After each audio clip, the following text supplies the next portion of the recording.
Bien, en este segundo video vamos a tratar de enmarcar históricamente cuándo tiene auge y expansión el sistema que había sido creado anteriormente, pero eh, ahora se generaliza por todos los países, en todo el mundo.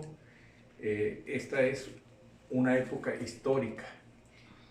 Esta época histórica se va a comprender con esta explicación que voy a dar yo, pero se complementa con un texto que se encuentra en esta plataforma, en la sección de blog de notas, también, pero en textos de Word y en un video vinculado a YouTube. Entonces, junto con todo ese material se va a complementar, digamos, lo que viene en una parte con lo que viene en otra. Incluso podrás haber fechas diferentes de inicio y de terminación de esta época, pero está identificada en la historia, en la sociología, incluso en la psicología, como la bella época, o pues como fue en Francia, donde primeramente se acuñó ese nombre en las novelas y en la cultura, en el cine. Se llama la Belle Époque, bella época, y va desde 1870 a 1910 o bien a 1914, algunos dirán de 1871 hasta que se hundió el Titanic. En fin, ustedes van a ver ahí las diferentes informaciones, pero bueno, es esa época, en ese año donde se expande el comercio. Como vamos a ver aquí, se le llama por los economistas ciclo Kondratiev, que es un ciclo de larga duración.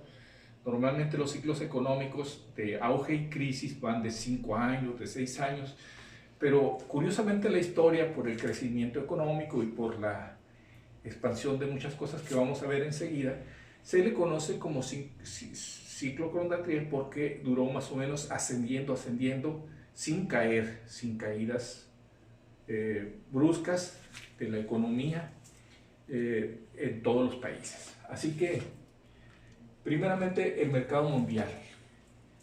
El mercado mundial pues promueve, por la posibilidad de ventas en todo el mundo, la industria, los metales industriales en la minería, la manufactura y las materias primas en algunos países. Entonces, esto fue posible porque pues, se crearon los buques de vapor, los puertos, se construyeron puertos en todos los países, pero también las vías férreas, y puentes, caminos. Incluso pues, se habla de una vertebración del mercado en cada país. Tiene su columna vertebral, su eje, digamos, ¿no? Y sus tentáculos hacia todas las ramas de la economía, en todas las regiones, une países, une también ciudades, une territorios, regiones, incluso regiones desérticas o regiones, áreas vacías, digamos, ¿no? En ese tiempo pues se expande, digamos, el trabajo asalariado, es decir, las jornadas, aunque estas jornadas eran de 18 horas, de 16 horas en los casos más benéficos, pero eran largas jornadas. Pero ya existe la idea de jornada, es decir, trabajo diario pagado por jornada. Peones, sobre todo, ¿no? Peones del campo, peones de las minas, trabajo manual, ¿no? Peones, o también se le conoce como cuello azul, peones. Y vagabundos, es decir, se califica a las personas que no son peones o que no son asalariados o que no trabajan por jornadas como vagabundos, que es una pena que perseguir. A los vagabundos los tomaban prisioneros, les ponían una S en la espalda como esclavos, no podían ser utilizados como esclavos por la culpa de haberlos encontrado en un lugar sin empleo, que se considera vagabundos. Hubo vagabundos en Inglaterra, en Alemania, también en México, aquí en Sonora, en Chihuahua. Hubo muchos casos de vagabundos, incluso hay libros que escriben sobre los vagabundos.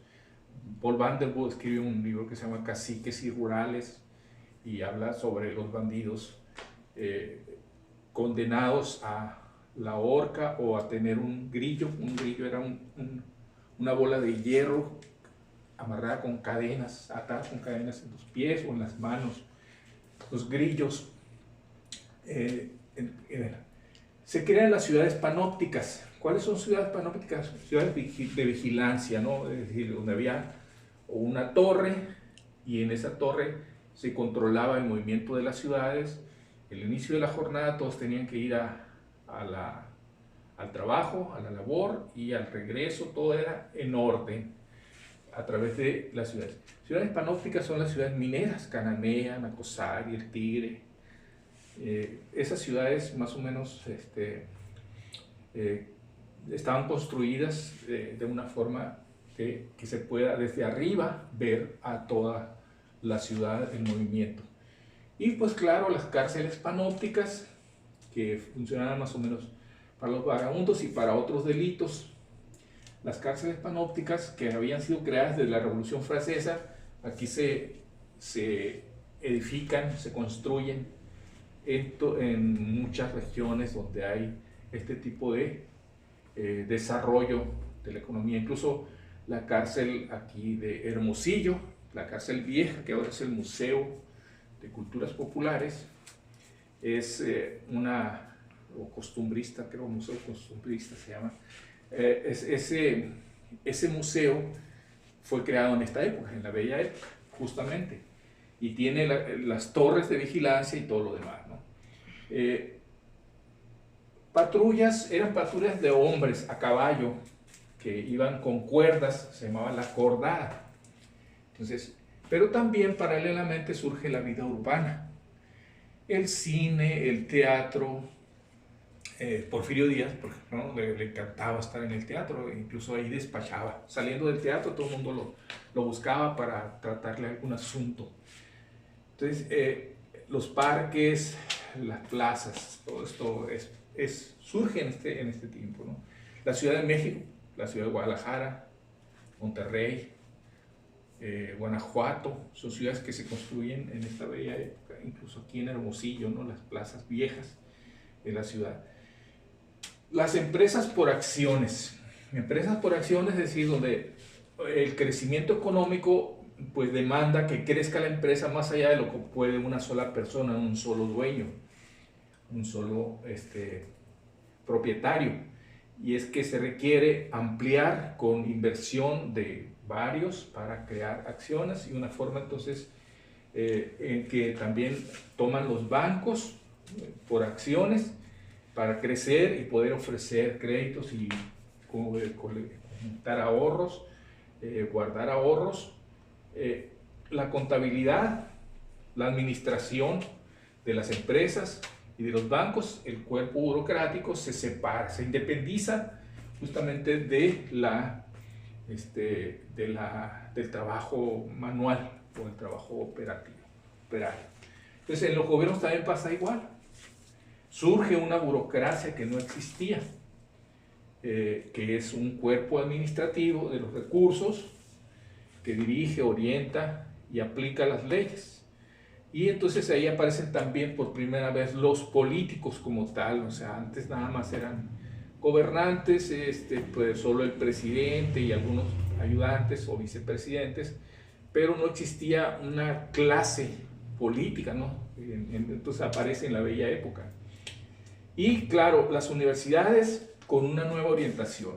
Aquí las universidades tenían anteriormente un carácter ilustrativo para conocer el mundo, ser conscientes, ser libres, pero en la bella época, en todo el mundo surgen universidades, que aquí la más cercana que tenemos sería en Culiacán, el Colegio Rosales, que pues, se convierte en la Universidad Autónoma a fines de la bella época,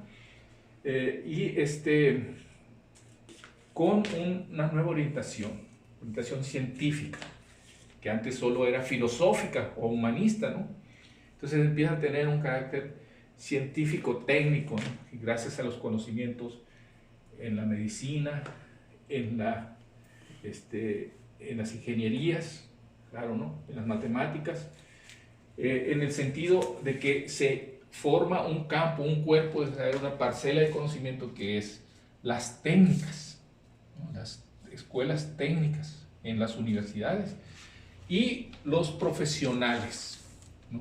Los profesionales que también, como los políticos, forman una clase social o una pertenencia social o una entidad social, los cuales, bueno, ya pues, es el licenciado, el ingeniero, se conforman en esta época. Entonces, y claro, las leyes, las reglas, eso es lo que caracteriza esta etapa.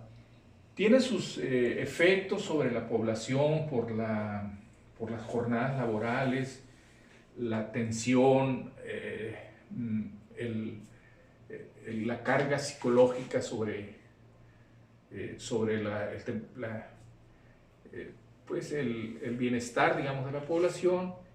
Y en ese tiempo también paralelamente pues surge la psicología, una parte de la psicología que es más humanista, ¿no?